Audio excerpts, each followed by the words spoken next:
My spirit guides are so petty, but they always right. 143 on the timer too, so they just confirming my message. But I'm on my knees, right? And I'm like scrubbing the bottom of my wall. I'm like super cleaning today. And when you're doing like high vibrational things like cleaning, you're gonna constantly get like hella downloads. Um, so while I'm down there cleaning, right? I heard one of them go, no, you cannot be letting family and friends borrow money who don't share your content. Now, a lot of the times we be trying to figure out how do we hear from our spirit guides? How do we know if our ancestors are talking to us? That's how you know, because you start getting these random, like a random conversation just starts in your head with them. So I've heard real loudly, like, no, they don't get to borrow money from you if they are not sharing your content.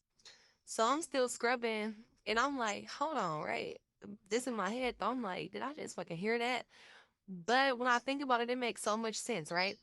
Because when people see like you getting money or whatever, they will not hesitate to ask you for stuff. They will not hesitate to ask you for $20, $50. They won't hesitate to ask you for anything, right? Because they look in and they feel like you could afford to give it to them.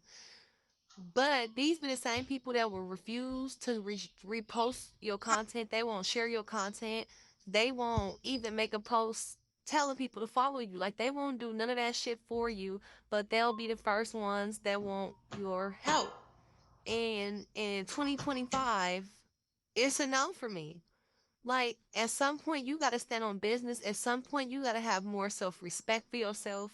And a part of having self-respect for yourself is knowing when people are mistreating you, using you, taking your kindness for granted, trying to play on your feelings and on your emotions, guilt trip you, whatever. You got to start standing on business, and it really is kind of like stabbing yourself in the back when you don't stand up for yourself or you don't tell people how you feel, how they make you feel. Like it's boundaries. So if you want something from me, the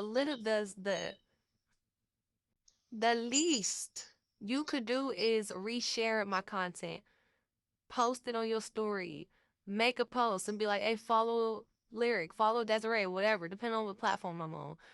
But nah, y'all don't do that shit. Y'all don't even be loving a motherfucker post. Y'all like it and go about your day. But you sharing everybody else content, other content creators, all over your stories, all on your timeline, all on your page. Like how that work? Like go ask them, can you borrow $20? And what's even more crazy is you want to borrow money from the money that I make by creating content on social media, but you don't want to help and support me on social media, but you want to borrow that money, the same money that I'm making from social media, you want to borrow that. Make that shit make sense. It don't make sense.